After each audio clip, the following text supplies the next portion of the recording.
This podcast will contain spoilers for all aired episodes of HBO's Game of Thrones and all published books in George R.R. Martin's A Song of Ice and Fire series. This happens when the wall has crumbled and the others are marching and like it's a last-ditch effort to save humanity. Yeah. That's completely different than the first snow keeping your troops from... I want to get out of the snow. There we go. There, you got your opener again.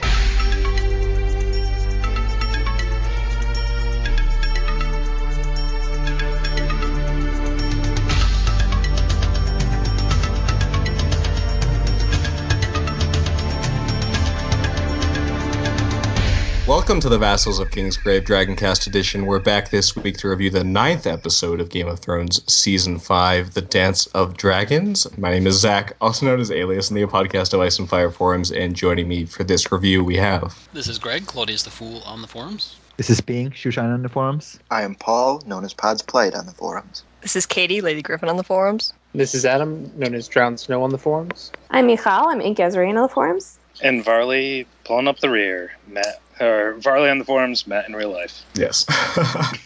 There you have it. So, yes, episode 9, of course, the big episode that Game of Thrones typically has, the one where things kind of get crazy. Not necessarily this time, though. I think this was kind of a departure from that sort of model. It definitely felt like the last episode had the big thing. But, yeah, some interesting stuff did happen here, and I look forward to hearing what you guys have to say. So Greg, Lemon Cake, what did you think? 2.5, 0 for all the Stannis and pretty much like a 1 for the Dany stuff, but I really enjoyed pretty much everything else. The Dorne stuff was pleasantly surprising, and I liked everything that went down in Bravos. What did you think, Bing? 2. Yeah, so I think these days I'm less pissed off by the scenes themselves than the things that the showrunners themselves say after those scenes. I think that requires a lot of discussion as well. Yeah, we'll get to that for sure. Yeah, it's like it's one thing to just have that scene, and we know what scene I'm talking about, right? Dorne? Yeah, sure, Dorne. Mace, of course. Singing. The spoiler of Davos actually finding a way to carve that with one hand was just insane. They should not have spoiled that. Maegor the Third. Yeah. But anyways, like, it's fun. Okay, you have that. Okay, whatever. It's a horrible scene. It's one of the first time I ever cried watching Game of Thrones. Yeah. But...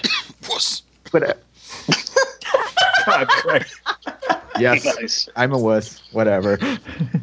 But it's just the stuff that came out afterwards that really pissed me off. Yeah. So, yeah, 2. And what did you think, Paul? I'll give it a 3.16, for it is written in the Book of Lore 3:16, for Stannis so loved Westeros, that he gave his only begotten daughter, that whosoever believeth in him should not cheereth, but have eternal outrage and dismay. And I guess I'm okay with the episode overall. I can be talked into like a dark evil Stannis if they had developed it differently, but it seemed kind of not well thought out and executed, and a lot of the other scenes were interesting and good. The ending was a bit dodgy, but yeah, we'll go with that. Got it. And you, Katie? I'll give it a 5. Guys, Nice. check this. The more steps the show takes towards becoming Xena Warrior Princess, I don't know what it is. I think the worse the show gets, the more, the less worried I am about it performing well now. It's like it's less like watching a ballerina and being afraid it's going to misstep. It's more like just seeing someone drunk and thrashing on the ground, where it's like I can kind of laugh about it without worrying that they're going to hurt themselves too much because they're drunk and they won't feel it. So yeah, I don't know. The last few episodes, I'm like, man, this isn't a good show anymore, but I'm having a really good time. And watching Team Dany watch Dany, fly off and leave them there at the end, I was like, this is great. This is so good. Yeah. Adam, what did you think? I don't know. I'll definitely agree with Katie. I know a lot of people didn't like the ending scene, but there were some cheesy bits, but I still I was still real excited by it. I mean, yeah, dragons returning, all that's great. I gave it a 2.5 just because I don't think it was one of the stronger episodes this season. It was definitely a disappointment after last week. There was some things to like, but there were a lot of things that just didn't make sense, and it just seems that we're supposed to accept things as soon as they show them to us without a proper explanation. And Michal, what did you think? I abstain. Oh boy, this at all. I abstain. I don't, similar to, this is very arguable in its comparison to the Sansa scene, but I it hits me in the same emotional place. So, and I'm pissed about it. So yeah. And you know, like honestly, I don't even have any feelings about the Dany scene because I was so shocked and, you know, just completely taken away by what happened just before that. Yeah. And having an idea of what was going to happen. Also, I was like, great. So Dany's now going to have her like triumph, and like this horrendous thing has just happened in the north. And you know, like I was kind of just being like, whatever, I don't care. And I think Dorne is just like the dumbest. You know, it was like, oh, okay, right. We hired Alexander Siddig, and everybody's really excited. Guess we better give him more than 5 lines at a time. Matt, what did you think? So 3.75. I just think the CGI at the ending was really cheesy. I think it was reminiscent of, like, you know, Yoda bringing the clone soldiers in. I'm still waiting for the edit where Yoda saves. It's gonna take some time, but someone's doing it.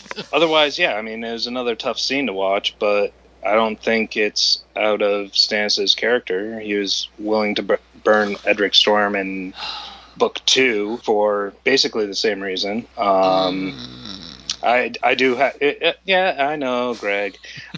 Save it for later. Okay. Yeah, but, you know, it's a hard scene to watch, but it's still, you know, part of the story, and we'll see if it actually amounts to anything. And if it does, then awesome. If it doesn't, then that was really fucked up for them to do. So, yeah. Yeah, I actually didn't think that it was too bad of an episode. I don't think it nearly reached the highs of other episode 9s, but like I said, I think that's just not really what they're doing anymore. And I think you can make the argument the material isn't really going to hold up if you're looking for that, because, you know, we have all these big epic things, Red Wedding, Oberyn versus the Mountain in the past ones, and I mean, Daznak's Pit is pretty big, and I think they did drop the ball with that a bit. I was definitely kind of with the people that thought it was fairly cheesy. I liked all the stuff with Jorah in the fighting pit, and like that part, I thought it was really good, and all the dialogue that happened there, but as soon as the Harpies showed up, it just got so...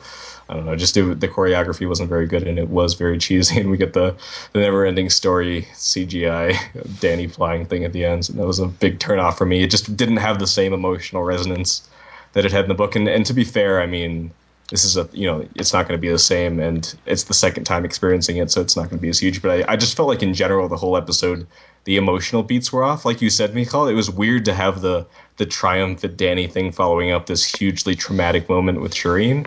I just felt like the editing and the pacing and all that. And I guess it makes sense they would have to end with Dany, but it felt all off, and the tones were all over the place, and that really bothered me. But I thought in and of itself, the Shireen scene was quite well acted, well shot, and all these things. I thought Carrie Ingram as Shireen did an excellent job, you know, making it just a horrible, really sad moment, like you said, Bing. It took me down. It's one of the biggest moments in the whole show that, you know, just totally you just had me completely down for a long time after watching it, and I think that's a success if they were going for that. I think the criticism you can make, mainly for me, is that the motivation of it and, you know, setting it up, there's a lot of problems there, and the logic is kind of off, and of course we can talk about if it fits Stannis' character or not. That's kind of the big thing we're talking about, and we'll get into that for sure. But yeah, I thought, you know, just solid episode. Didn't think Dorne was great, as I kind of was saying, but not too bad. So like 3.5 lemon cakes for me. So yeah, there we go. Let us begin then at the wall, where we get Jon returning to the wall with the wildlings outside Castle Black. Of course, that is how you would get there from Hardhome. Sir Alistair orders the gates opened after a moment's hesitation. The wildlings file into Castle Black. Sam reassures Jon that his mission wasn't a failure.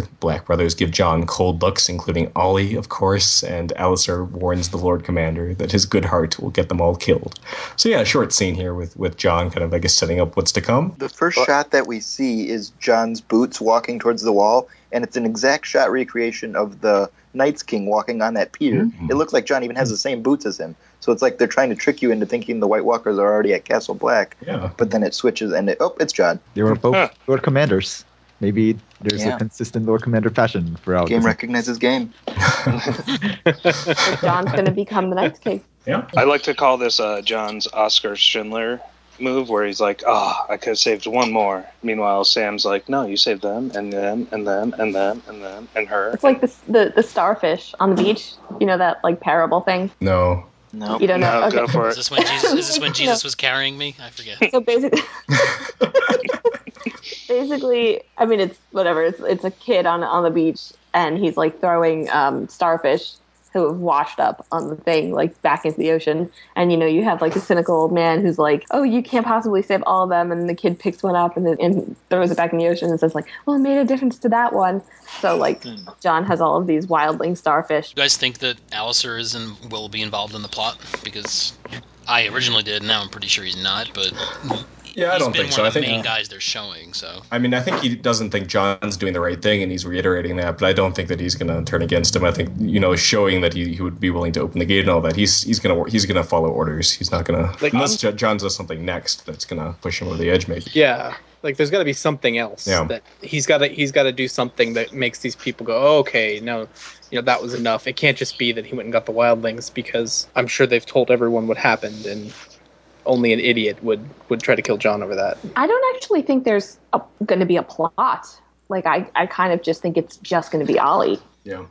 I liked on the podcast of Ice and Fire, Greg, you guys were talking about him just shooting an arrow at John. I just a picture of being just like how your grit dies, where like Sam is talking to him, he just turns around and he sees Ollie. The head nod. Yeah, just the head nod, like doing it for you, Sam. We got it done. Sam's like, that's not what I meant. Has anyone seen The Village? Yeah. The M. Night Shyamalan one? Yeah. Unfortunately.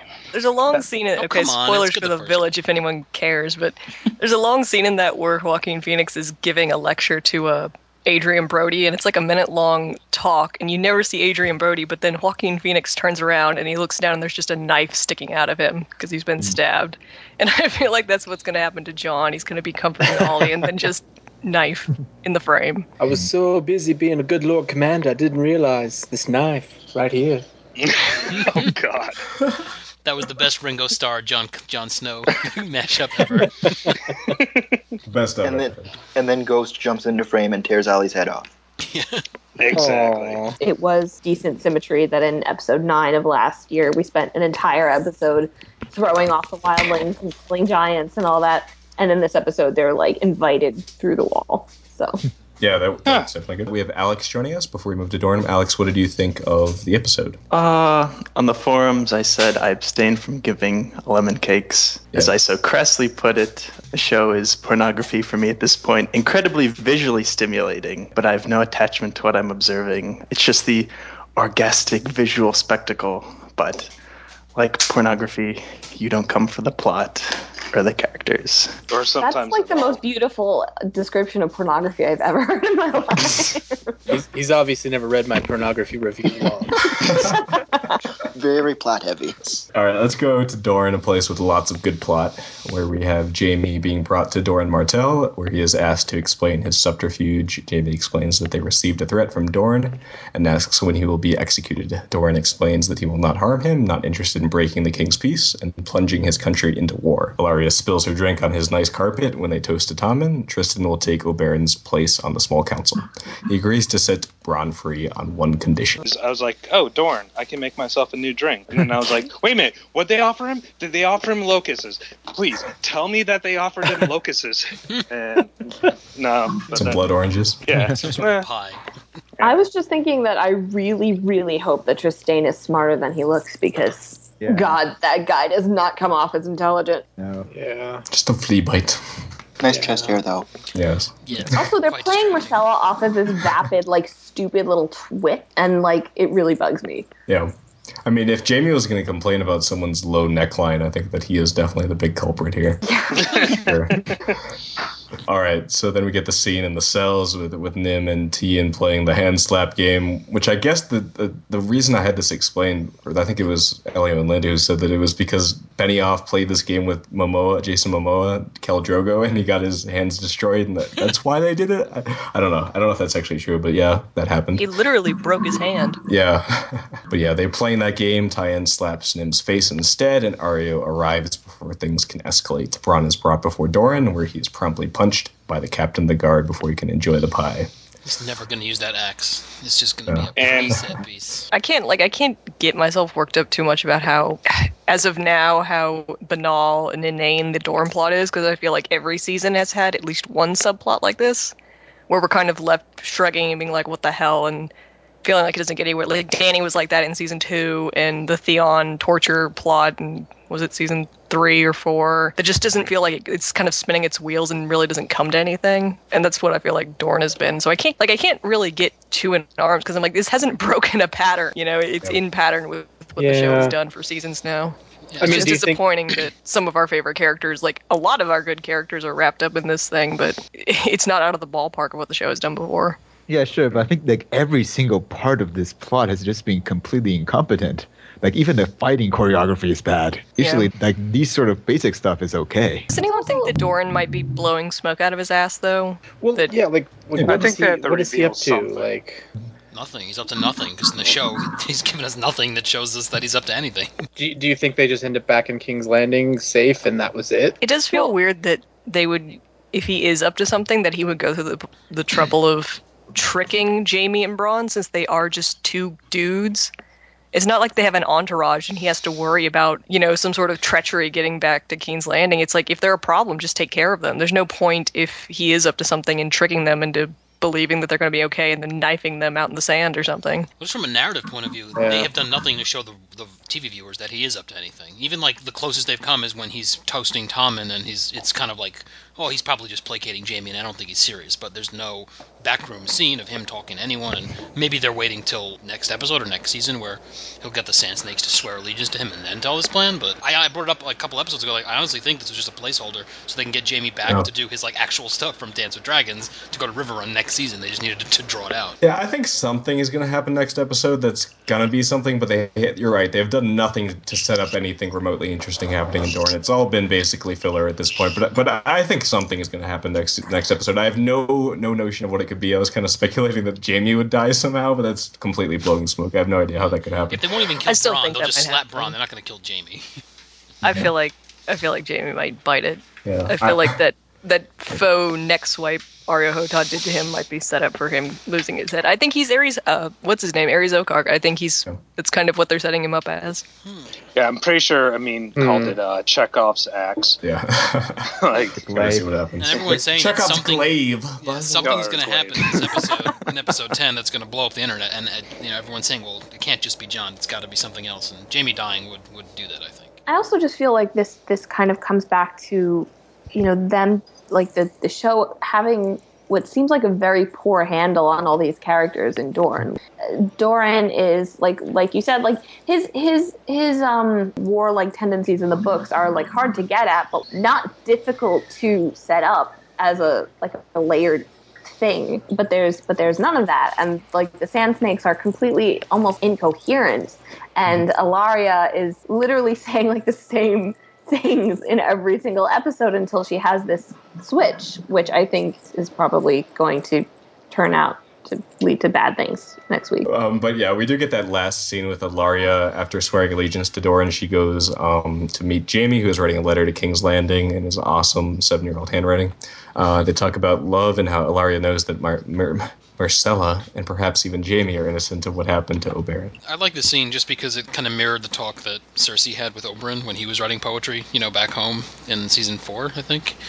So it mirrored that nicely. But It's just like, why? What? What's the point? Like stuff is missing in between.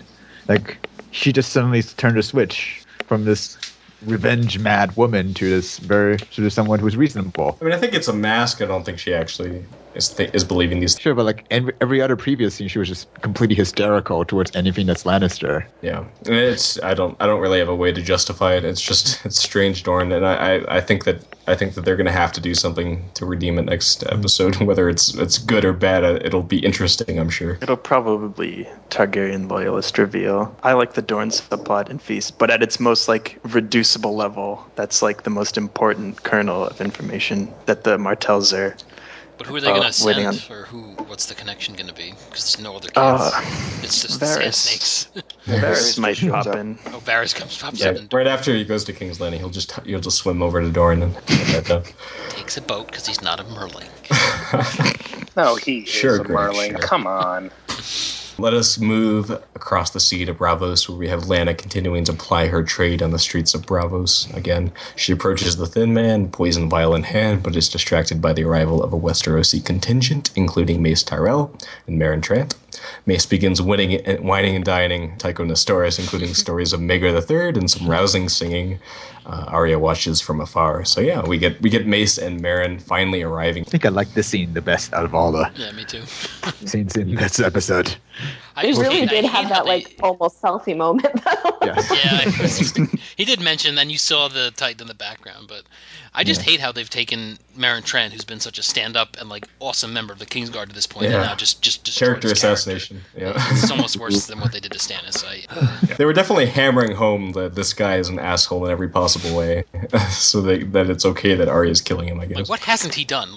Maybe he hasn't had any racist remarks. That's the only box they haven't checked yet. It was cool to see Mace. I thought he seemed more competent than he has in the past, at least in terms of being, I don't know, able to speak, to have conversations that are longer than, oh, yes, Your Grace. And he was funny too, of course. Yeah. I did like how Arya kind of, I feel like this is the most almost vulnerable that she's seemed. She seemed almost entranced by the sight of this guy, that he was back in her life completely unsuspected, and the possibilities that it opened up for her. So I really enjoyed that. She wasn't all that stealthy and smooth operator. She was kind of just caught staring quite a bit and then trying to look busy.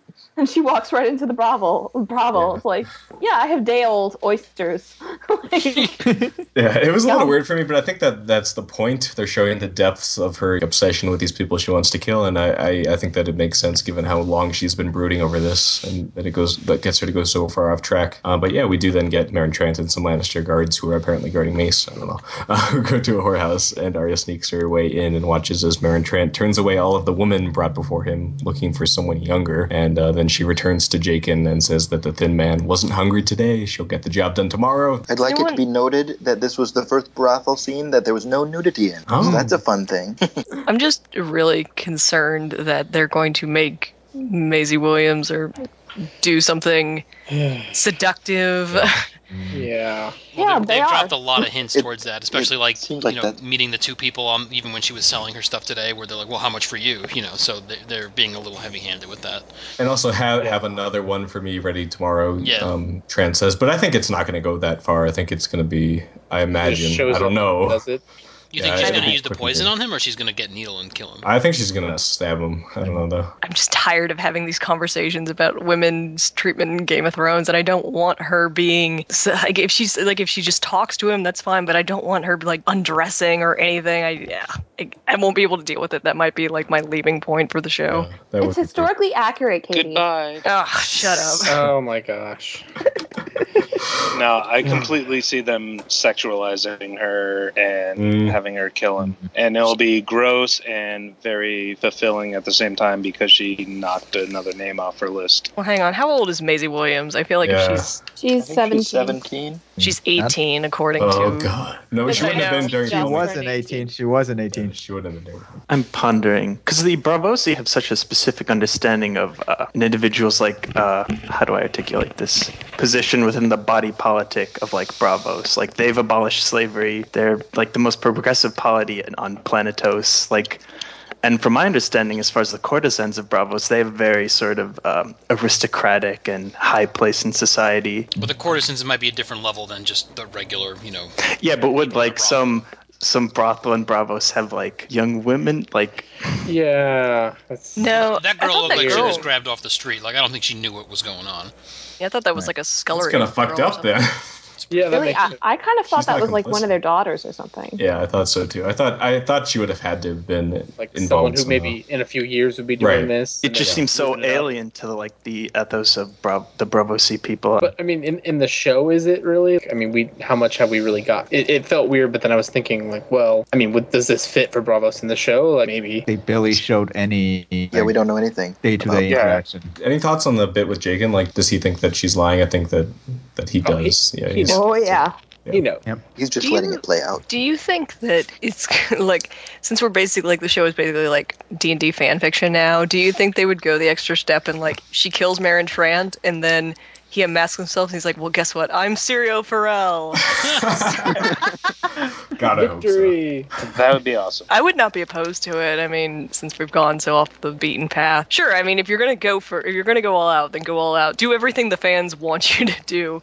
Make Jack and Syrio Farrell. Make it awesome. Sees Syrio Farrell, and then she goes blind. I think I go back to what I said in one of these podcasts. I think the blind thing is going to be a punishment. It's not like a normal part of her training. It kind of is in the book too. It kind of happens after she kills Darian, I think, right? Right. So I think it's gonna. I have a feeling too. It's gonna mirror that. She does this, and it's bad news, and they punish her and make her go through this whole thing. It also depends, like if the getting of a new face is a reward or a punishment, because they showed us that whole big reveal with her in the the room with the faces. That I think she's got to get a new face by the end of the season. I don't know if that would be necessarily like, okay, you've moved on to the next step, or like now you got to wear this face for the next whatever 3 season episode. We'll see. But first, let us move to Stannis' camp, where first we get in the middle of the night, Melisandre is distracted from her flame watching by some disturbance in the camp. As if from nowhere, tents catch fire all over the camp in general chaos. From nowhere. Just randomly. Yeah. And is magic. Yes, he is. Like I said last week, he's so awesome. He can make this happen. The next day, we have Davos telling Stannis that most of their food and all of their siege weapons were burned. So this of course, puts them in a very dire situation. Oh, did he mention siege weapons? Yes. Oh, Yeah. He also, because I never saw any. Which but they built very quickly. At least they had some. I didn't think they had any. he also said very specifically, it seemed like the work of 20 good men or something. Davos is a know that. master He analyst. watched the previous one, so he knew what was coming. CSI But Westeros. And he says he knows nothing of military matters, but he's just that good. It's not good. Why can't you just prevent such an ambush from happening? It's a stupid ambush. Well, he tried, but then he realized that Stannis was just going to hang everyone who he suspected of being involved, even though his men are dying. Ask them questions first. Ask him what happened and then hang them. So he was being fair, at least. And I think this is one of the big problems I have with the whole setup for what's going to happen later, is that this just didn't feel like it made sense logically. It didn't feel like it made sense that this was how things would go down with Ramsay. Like, how was there no one watching? How did they make this work so well? It just felt all very contrived. How does Ramsay know where Stannis is? In the books, Arnulf Karstark is sending Roose Bolton ravens. Why does he just go to Stannis' camp and murder him? Yeah. Because he wanted to set a horse on fire because he's fucked up. That's why. Those 20 good men are arsonists, not assassins. They have a very specific set of skills. Ramsay would love that movie. And yeah, I mean, you can make the show doesn't want to do these details. They're not important to the show, but it weakens it for me when it's such a cheap reason to give Stannis put him into such a dire straits. I think that kind of kills the value or like the impact and the justification, I guess. It's a very stupid reason, because in the book he's in almost the exact same position, and yet he's like, I know what I'm doing. We're doing this. We're fine. And it's just play your freaking ace right off the bat. It's stupid. And this is a crucial tenet of Stannis' character that he holds out in the face of adversity. Siege of Storm's End, that's his whole thing. He held out and he made it work. And he, even in this episode, sends Davos to save the day, hopefully. And it's the same scenario, basically. Instead, he's going to get Jon killed. So, there you go, Stannis. The show repeatedly says that Stannis is one of the best commanders in Westeros. Littlefinger said that this season, I would bet on Stannis if there's a battle. This Stannis looks completely incompetent in any sort of military situations. This is an extremely stupid ambush by 20 dudes, and he doesn't have guards or sentries. He can't even guard against something like that. That's the best commander in Westeros. Well, he tried to blame it on the guards, but like even when they panned out and they showed like the camp, like the one of the basic tenets of a camp is to dig a trench or to put a palisade around your camp, and that would pretty much prevent horses from getting through or riding through. Yeah. It was just open, and there was literally nothing. Like there weren't even fires burning at like the edges. It just seems so. And the excuse is that they know the North better, but what can they know that they could sneak through? Can they like burrow under the ground and top it up? They're better at hiding themselves in the snow, and they're carrying fire. It's not like they're sneaking around in the dark. Come on. Presumably, these Bolton men aren't even from this area around Winterfell. That's like saying I live in New York State, therefore I know my way around New York City. It doesn't truck at all. Also, they keep mentioning how deep the snow is, and yet they keep showing there's like maybe a couple inches of snow on the ground. There's no 9-foot snow drifts anywhere. They have dog sleds. That's how they got out there. The way the camps went up, it seemed like it was almost like a bomb or like something that was like they had a triggering device that it was rather absurd, but I guess we have to accept. Here's the the reason I think that all this matters. Stannis is obviously pushed in this episode to do one of the most horrific things that we've seen. Certainly I think it's probably the worst interpersonal thing that we've seen. We've seen a lot of horrific crimes, but not necessarily between people who know each other, and to somebody who's utterly defenseless. And I mean, I guess we'll talk about whether or not it's in character. I'm not as opposed to it being in his character, but the fact is, if you're going to show this, you have to fucking commit. And that means show us 3 episodes of guys starving, freezing to death in the night, snow building up. Like, you have to take the fucking time. You just do.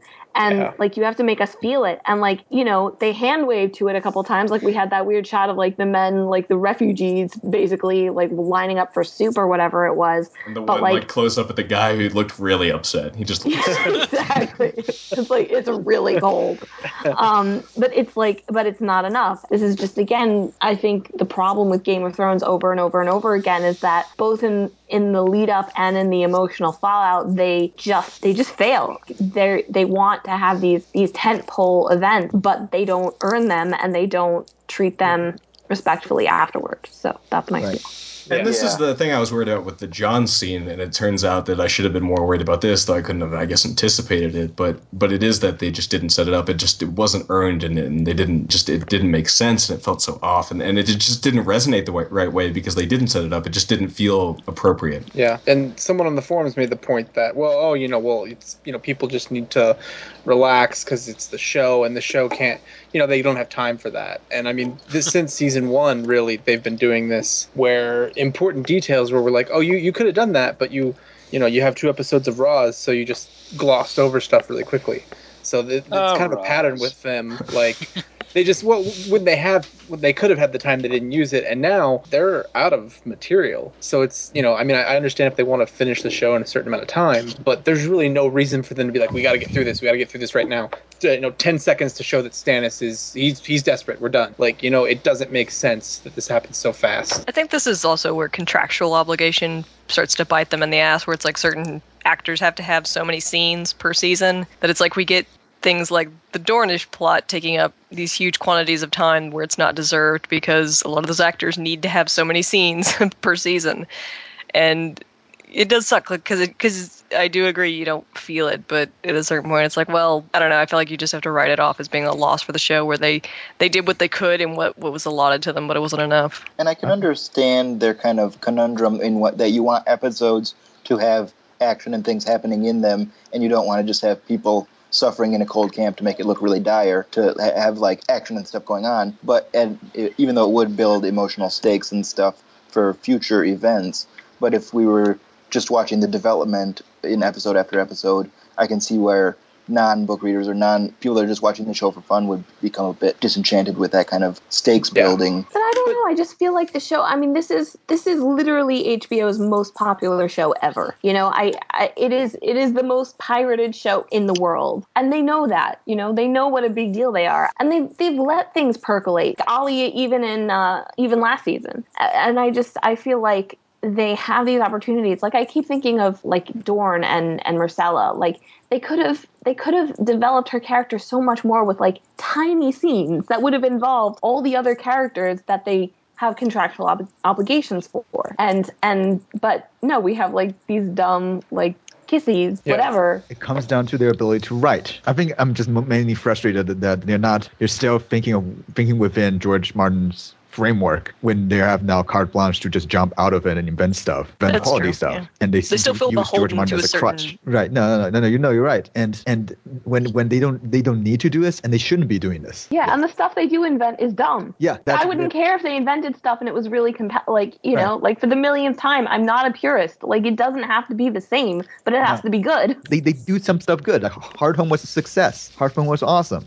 So they have the ability to do some things, but for some reason, this Dorne stuff is just completely ridiculous. The Stannis stuff is not good, and the Winterfell stuff is just horrific. So and isn't the kind of the weirdest part is like we see stuff and like we see what happened in this episode with Stannis, and immediately my thought is like, well, it would have taken 5 minutes to actually make this believable and work for me, and I would have accepted it. Like, you know what I mean? It doesn't feel like it even would have taken that much effort. Yeah, that's my thought. They don't even do that. Like, if at the end of that scene, if all he had done is maybe stabbed his sword into her, or there was something with Melisandre setting this up, like, this just seems like he wants the clouds to go away, so he kills his daughter. Yeah.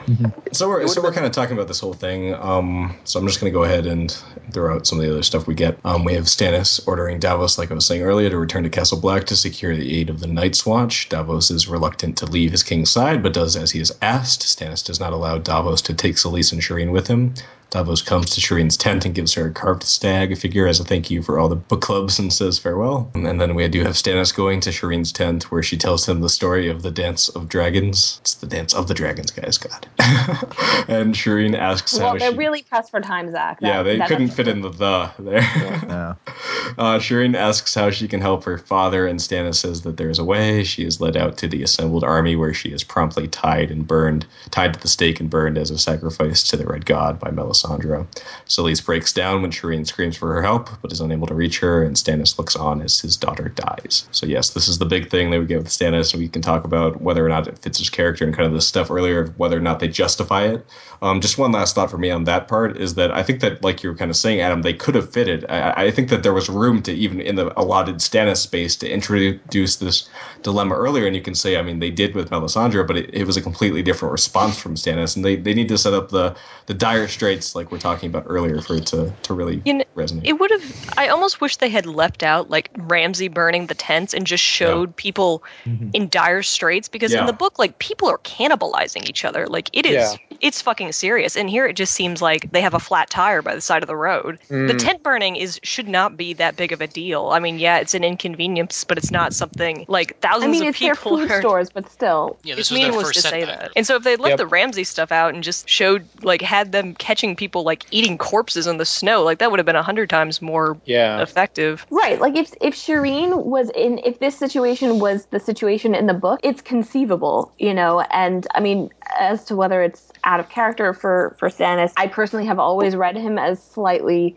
more selfishly ambitious than I think a lot of people have, and I think that's totally debatable, so I wouldn't go to the mat over that, but it didn't shock me that this was their interpretation of him, but it did kind of shock me that this was how they chose to he hasn't actually done this whole it's my destiny, I have to rule, I am the rightful king, for a little while, right? Started the season the cart before, I had the cart before the horse and saving the realm and blah blah blah, and now to come to this, it was just I see both Stannises here. I'm just not sure which one is. The problem is, this is not a thing about consistency between book and TV show. This is a problem of consistency within the TV show itself, in the portrayal of Stannis. This is their Stannis that's being inconsistent in his decision makings, and you have this scene. Episode 5, just 4 episodes ago, of them lovingly embracing, and within a few episodes, within literally just three or four scenes afterwards, of a few wintry problems and stuff like that, and he's burning her. It's that Shireen and Stannis scene. I get why they used it this season, but that scene should have been back in season 3 or something, because I think the progression of what they're doing in the show, and I think what George may or may not be going for as the book, is that Stannis, the whole thing with Edric Storm and what ended up being the problem with Gendry in the show, is that he waffles for a long time on what to do with this kid who is this, does he side with Davos, where it's does one life matter that much, or does he go with Melisandre, where you burn this child to save all the children in the world? And he doesn't know. And it seems like that progression from the man who is morally conflicted over the life of a child, being the man who is, with winter pressing upon him, says, yes, it is worth it to burn this one child for my destiny, for the glory of the new world, or whatever. I can understand that progression, but to have him hugging Shireen and then 4 episodes later burning her, it does not work. It doesn't jive. Yeah, and we brought up is it in Stannis' character, and I think for me at least, it's not in his character. It's not even in the TV show Stannis' character, but just from a book point of view, it was brought up with Edric Storm, that's an example of how he could do something like this, but I truly believe that he was glad that Davos took that decision out of his hands, and and that he couldn't go through with it. And also going back to what he did with Renly with the Shadow Baby, he's haunted by that. He's not. It's something that like he won't even talk about it. And like the whole thing about the peach, and like I remember that my brother till the day I die. He regrets that, and it's like he's consciously making a decision to forget about it. Like that didn't happen. I had dreamt that was a dream, but it wasn't me. And that shows me that yes, he is ambitious, but he's not ambitious for the reasons in the show. Like he does it out of a sense, like it's like he's resigned for the Iron Throne. He doesn't want it. It's like I have to do it. I don't have a choice. But I personally never really bought that. I thought Stannis doth protest too much, a little bit like that. Yeah, but like I thought he was perfectly happy, like commanding the ships, having Dragonstone, doing like. Oh sure, I'm not saying he was ambitious for the throne before. I'm saying now that he is the rightful heir, I don't think. I think you have to want it a little bit because he doesn't want it at all. I think there's some bitterness, some sibling bitterness that's kind of working into it. But I also think the whole thing going back with Robert on his wedding night, sleeping with his wife's sister in his bed, he's gonna have issues. But I don't think those things are mutually exclusive. I think you can have the Stannis who does not want to be king because he knows the weight of responsibility in the way that I don't think Robert ever did. And for him, it just seems like for a grim man, it seems an even more grim fate. But at the same time, I think there is part of him that feels like he has deserved this because he has done everything that has been required to him. And I don't think those things contest each other. And I also feel like they should have re-emphasized Melisandre's conviction that he's the Messiah that will save the world, and all the whites he needs to be Azor Ahai. Which they haven't mentioned at all since season 2? Since he pulled that sword out of the... Have they said Azor Ahai on the show? They did once back in season 2.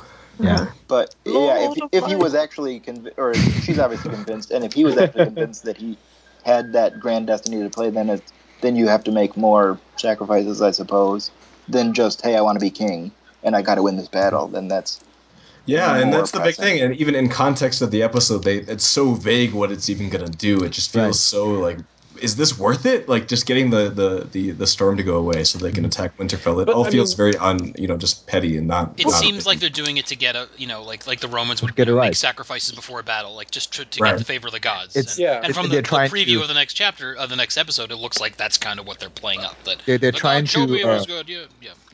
They're trying to reference the Iphigenia, the Agamemnon burning Iphigenia thing, but like it just like context matters in these sort of things. When Stannis was killing Renly, when Stannis was trying to kill Edric Storm, those are different contexts than what he is doing right now, and motivations change according to contexts, right? And it's also, I don't think, like I listened to Cast of Kings, which is there's one book reader and then one non-book reader, and I think like the non-book readers aren't stupid. They pick up on the non-continuity and the fact that they've been asking, he did the leech thing, and only 2 of the 3 kings are dead. And it's like, well, why can't he make more shadow babies with Melisandre? Well, he just can't. We haven't told you why he can't for 3 seasons. He just can't.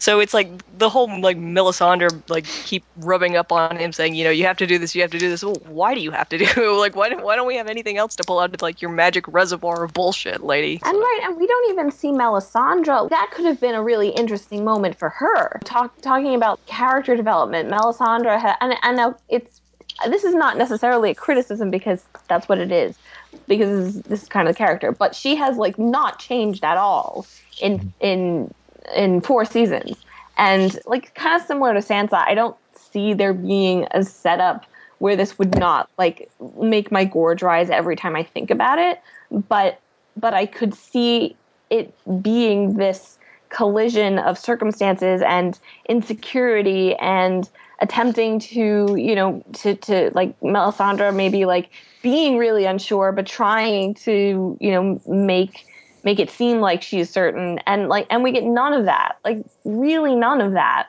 And it's just so frustrating because the show like wants to take credit for doing this daring, like emotional thing. And like Dan Weiss talking about how, this asks you to consider, well, what if your faith isn't right? It's like, no, that wasn't raised at all. Yeah. No, they're all really, really certain. And Selyse is even certain. She just cracks. They think they're being a lot smarter than actually showing. And that's a huge problem. They're starting to drink their own Kool-Aid. Yeah. Like, I get that there's not enough time. Like, Melisandre's not a character that needs to change for me. If she barely changes in the books, like, the little that we see inside of her head. But it doesn't even really get into the fact that, her ass is on the line. If, if this turns out to be wrong, like, I can't imagine, like, Stannis would even put up with her bullshit anymore.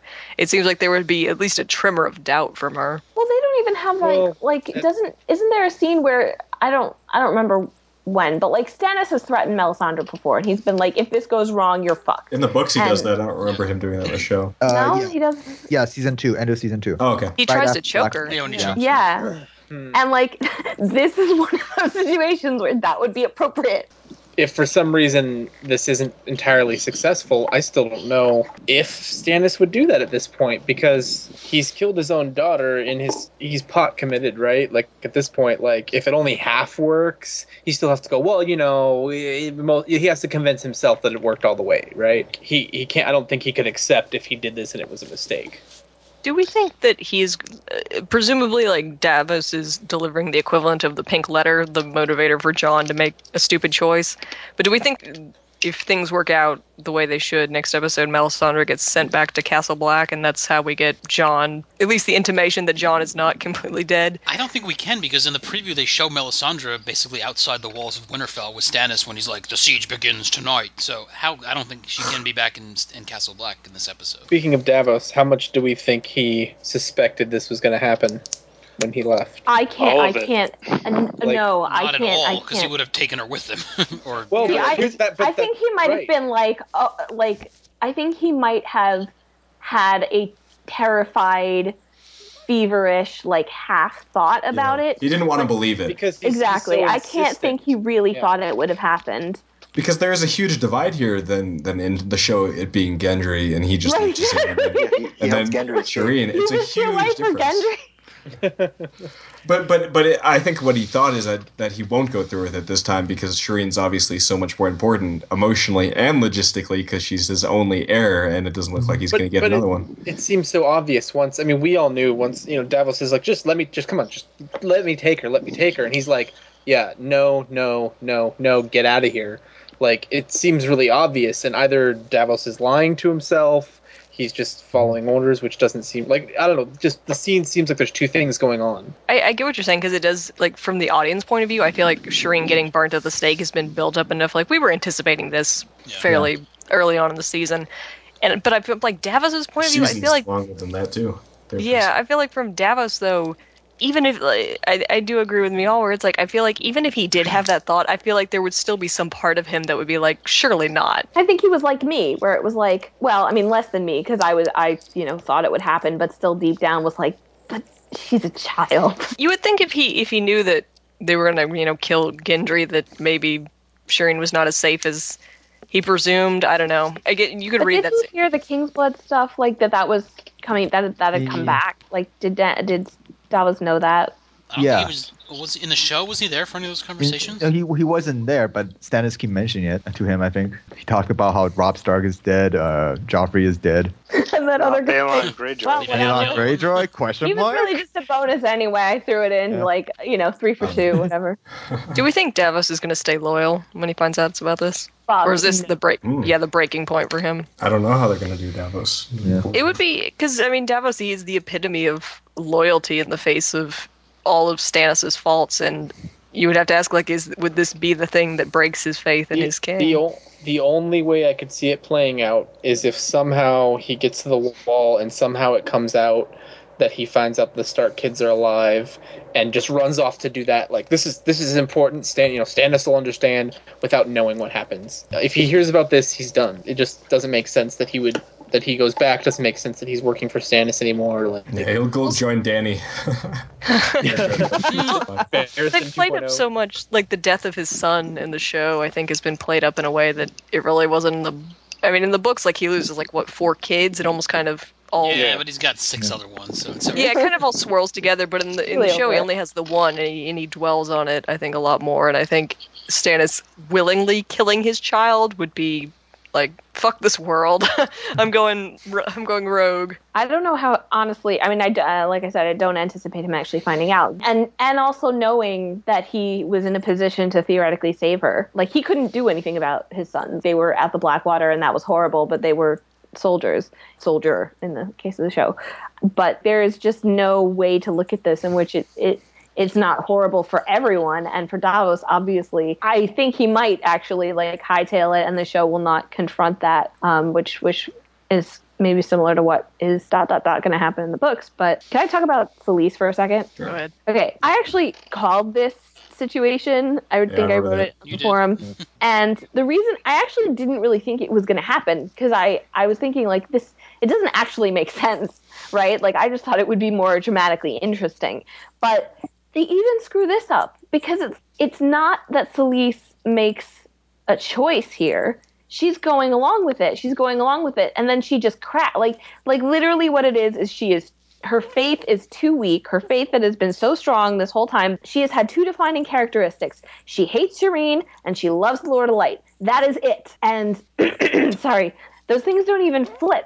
It's just that like she just can't handle this. And it's so frustrating to me, because they really could have had this with her being like, maybe I'm okay. And then like immediately as it starts, no, I'm not okay. It was like the flipping of a switch. It was way too fast. Exactly. And it's like, it's motherhood, Michal. Exactly. And that's what Dan Weiss says, like in the thing. And it was like, she becomes a mother again. It's like, no, excuse me. She was always a mother to Shireen. And like, and I don't, and like the whole like, oh, I hate my daughter is like so dumb also. I mean, in the books, obviously she's not like Shireen's biggest fan, but like I can understand her point of view. Like she's terrible and whatever, but I can understand her point of view. Whereas like, you know, her job is to give Stannis sons, and you know, this is like the only thing that she's created for him, and blah, blah, blah. And they even have that weird line like earlier in the season when, you know, Shireen is teaching Gilly how to read, and she's like, oh, all your books and you still don't know what men will do. And it's like, what does that even mean now? Like, that doesn't mean anything. Like, you didn't want to protect her. It was like you started to lactate when you heard her crying. It was, you know.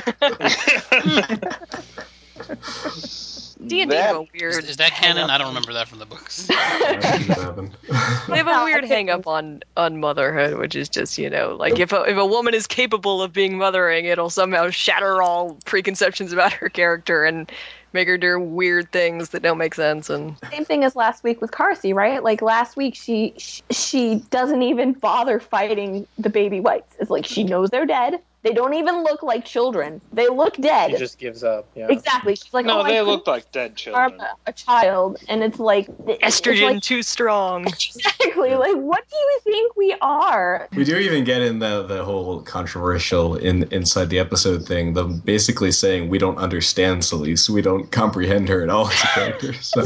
Who can know her crazy mind? Yeah.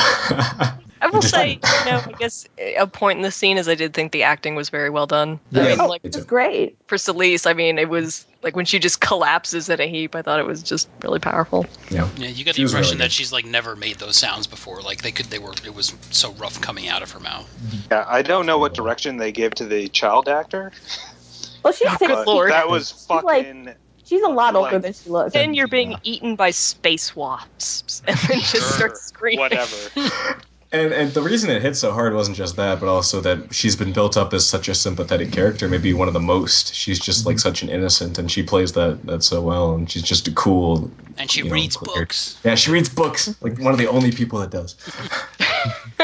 Yeah, Stannis doesn't read books. She knows more about Song of Ice and Fire canon than anyone else on this Stannis show. apparently knows nothing about the Dance of the Dragons. Yeah, he doesn't even read His like great grandfather was a pretty big player in, so yeah. Not important. One other big topic of discussion on this whole bit is part of that inside the episode thing, where if we're going to keep hating on our good old show creators D&D, they do say that they say when George told us about this, as if to preempt the rage that would be going. And a lot of people have, of course, then drawn the conclusion that this will happen in the books. If George told them, then he knows it's going to happen. He's going to make it happen.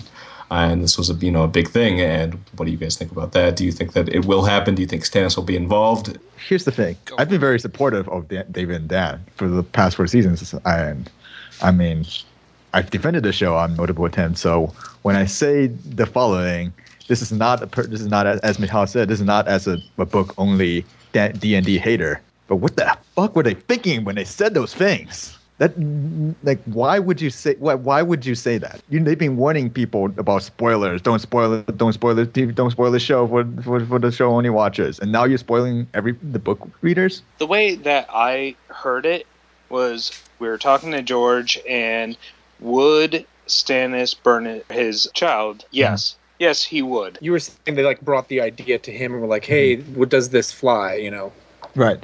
Right. Is this in his character? And based on burning Edric Storm, I would agree with it. I'll give you that, but under these circumstances, not even close. I mean, I think that I am fairly confident that this is a spoiler. I don't think that it's not even necessarily burning, but it is. I'm fairly confident that this is something along these lines is going to happen.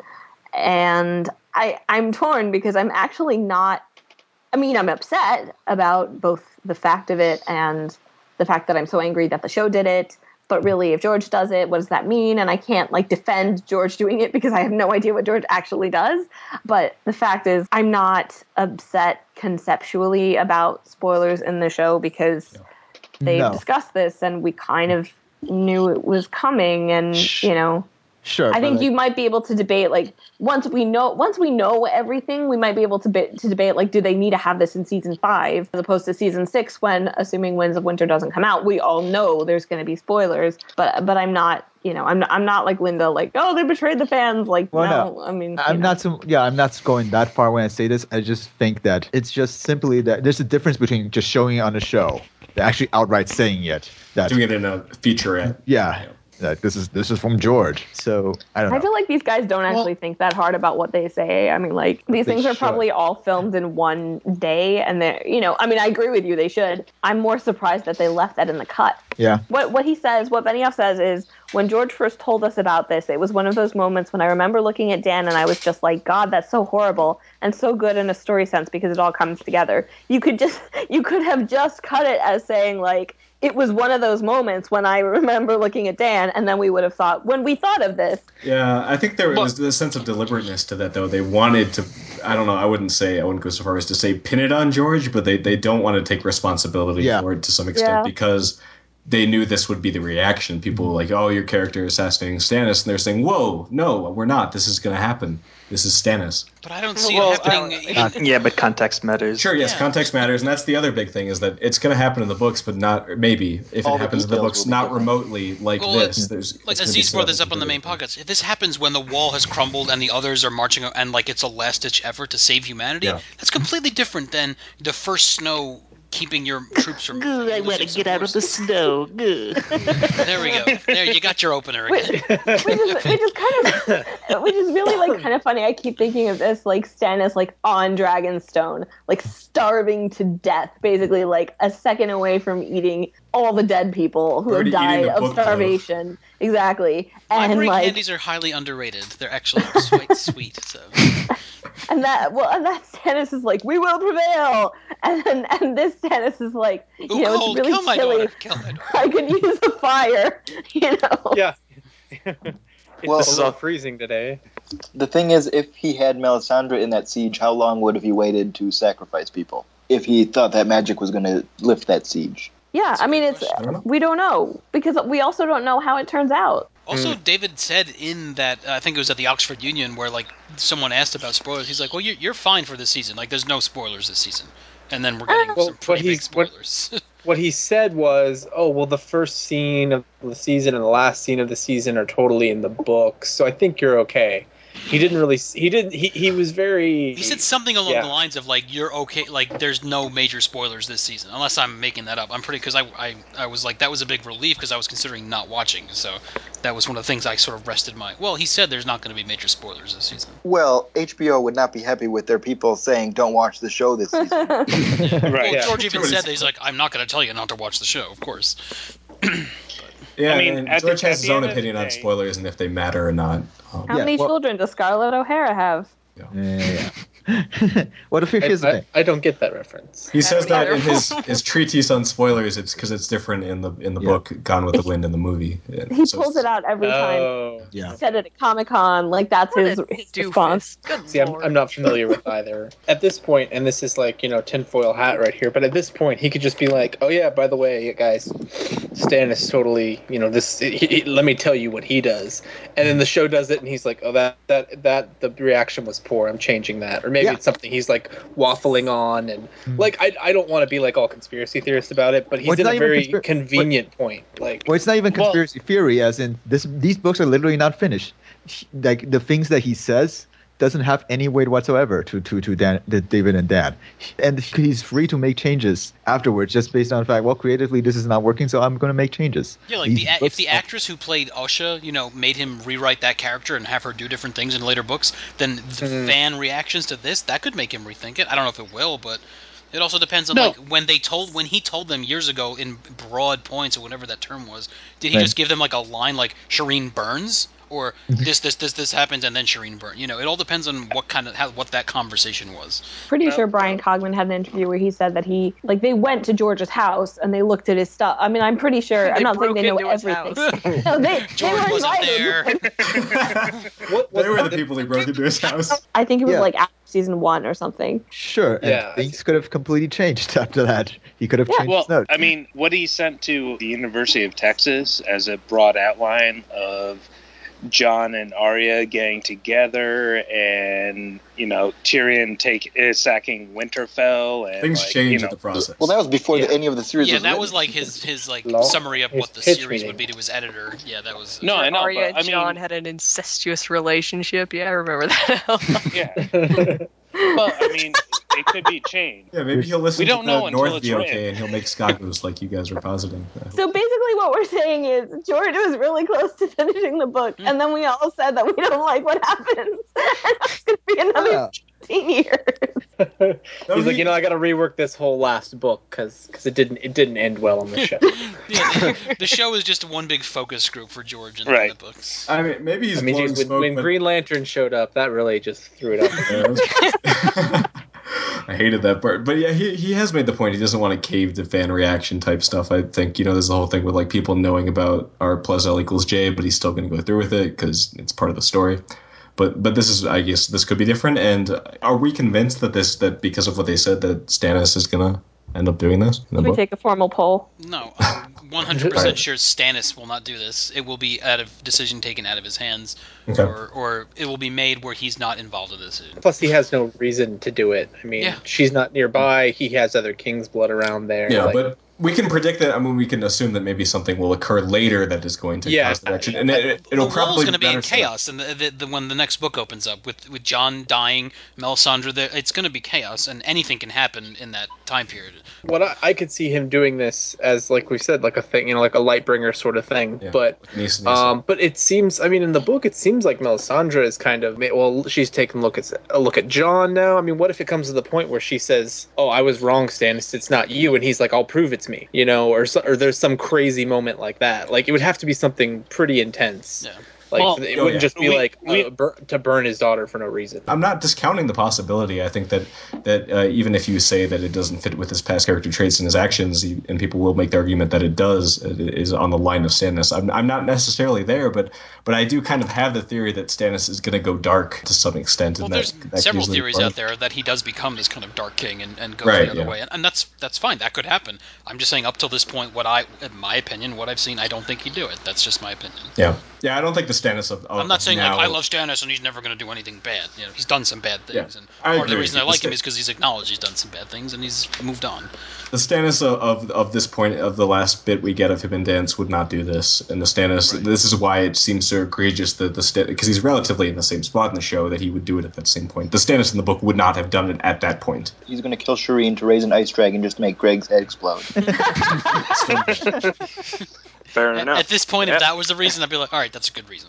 But yeah, it's still not going to happen. I think it's going to happen. I think I don't know. Again, I definitely don't want to put any money on the exact details. $1,000 maybe. All my money's caught up in my bet with Matt, so I keep forgetting what our bet was anyway. Is it that John's gonna die in the last episode? You think he's gonna die? Yep. And Matt says he's not. Oh, do you think he's gonna get stabbed, or like they're not gonna get to it? Is that what we're betting on?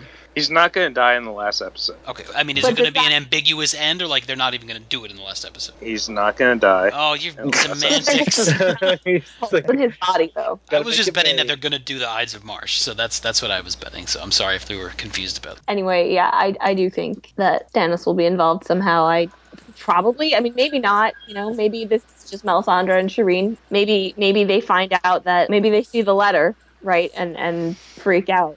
And Melisandre goes like, we can resurrect him from afar or something like that. Because they said that whoever wrote the pink letter said that Stannis was dead, right? Yeah. In the letter. Yep. Right. And So he maybe had his red whore.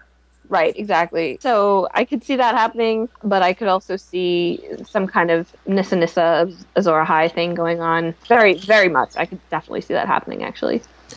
Yeah, I think that the thing we have to keep in mind that, as far as I know, this is not the end game for Stannis. Winterfell and all that is not the end game. I think he will return to the Wall at some point. So at least logistically speaking, I think that he will end up near Shireen. I want to grab her and run away with her. Yeah. Take her to Skagos.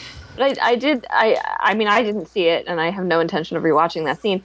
But if she is holding that stag, I think that is either the showrunners again, thinking oh, it's so symbolic, he's burning his whole line and blah blah blah, or it's actually no, Stannis is fucked, and the Baratheons are screwed. Well, the insignia is the burning stag, So yeah. Any last thoughts on Stannis and this whole plot before we move on? Of course, we've been on it for a while. Wait, is there somewhere else to move on to? Oh crap! Yes, there is. Yes, there is. Okay, go to bed. All right, let us go ahead and depart from this horrible place and go to Marine, a much better place, of course, where we have the great games beginning with a bout between a quick man and a strong man. Daario bets on the quick, Hizdahr on the strong, and the strong man is the victor.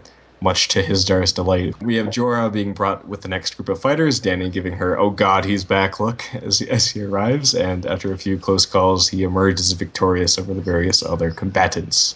Spotting a harpy lurking behind Dany's box, he kills the man with a spear, and harpies emerge from all over the stadium, killing freedmen, freedmen and former masters alike as they approach Dany, who tries to flee with Missandei, Tyrion, Daario, and Jorah. Hizdahr is killed by a harpy. Dany and team is surrounded, and when it seems like they're all about to be overwhelmed, Drogon arrives, burning and killing all in his path. He takes a few spears and looks as though he might be overwhelmed. Dany calls out to him, and Drogon answers. She climbs on his back and flies away, leaving everything behind. So yes, the Daznax pit scene, of course, the big soaring moment for Dany to get here in the show. Can I just say that the announcer who comes out to... Yeah. Yeah, who now? Sexy Jesus point two. Sexy... Well, that's Nick Bolton who does the voice for Hawk in Dragon Age 2, and that's the real reason I'm on the podcast today. That was the whole... I don't know what that means. I think it's another one of her cartoons. Video game. Back. Just for that, Greg, I am going to mention a cartoon and say that when the harpies all put on their masks, I was like, oh my god, they're equalists! Yeah. Equalists in the pro banding arena. I was thinking more putties from Power Rangers.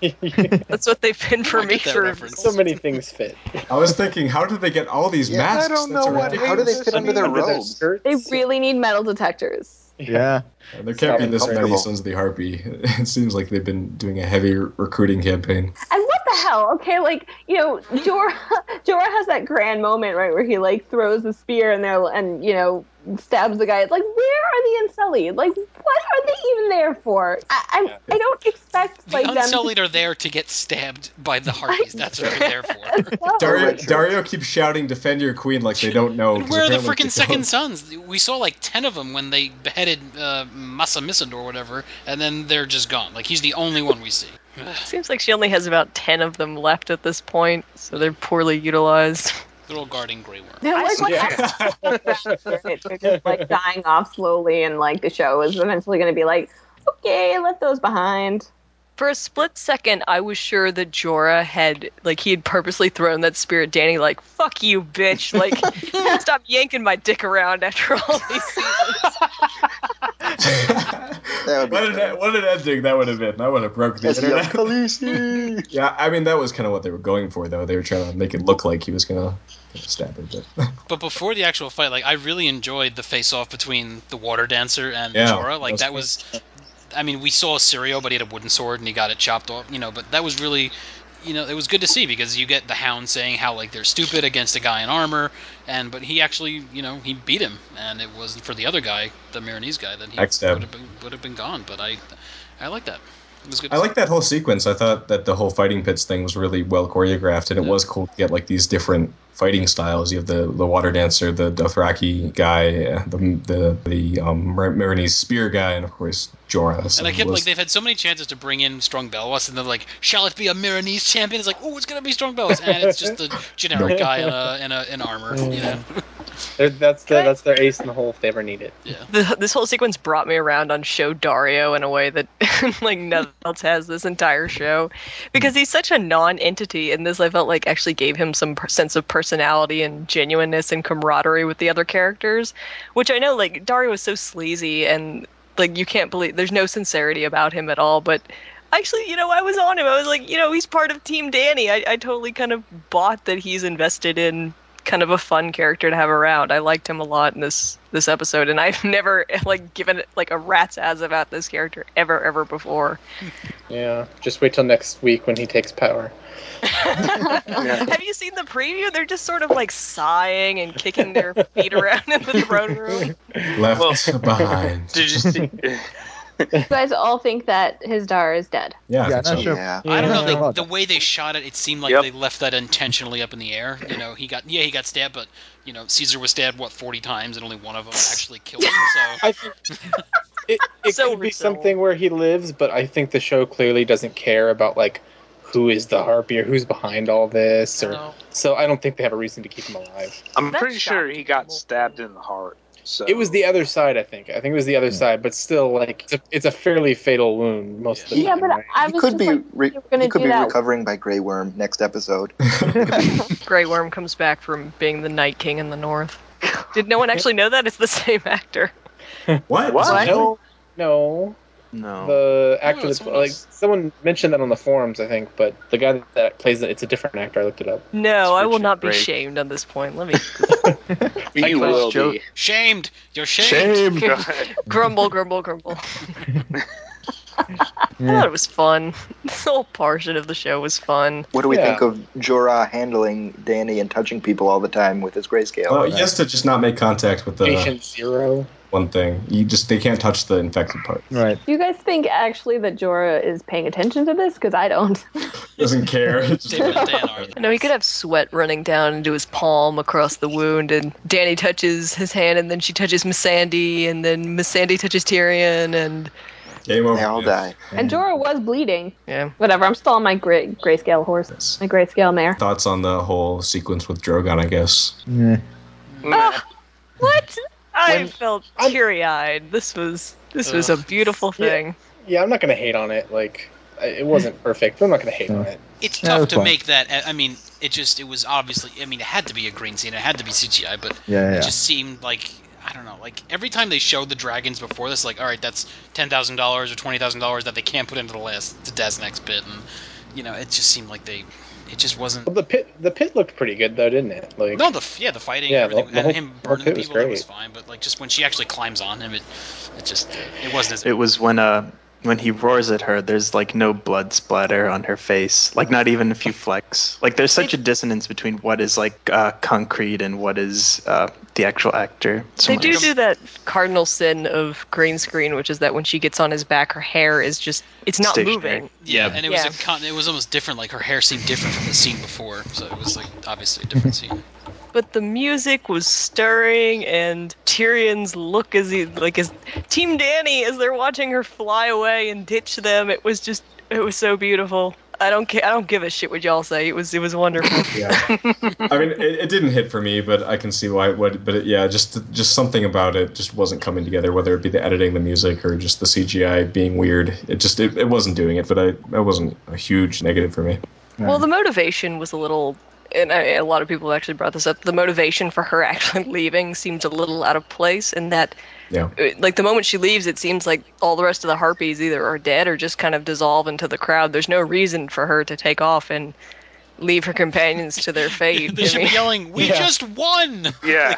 We're fine. They didn't make it clear, like, oh, he's just sort of running away with her, or like it seemed like she was in full control. But I think part of this is a symptom of the medium switch, is that, we can shit on the whole Dany's storyline and Dance taking forever, but part of the reason why this bit is so rousing in the book is that it's because it's such a huge departure from everything she's done before. She's, just forgetting about Marine, just wants to get gone. She's taking off her floppy ears and whatnot. When she was just holding hands with Missandei and like waiting to die and closed her eyes, did it seem like she was summoning Drogon? Like trying to, it was almost looked like she was about to I warg. thought her eyes would turn white.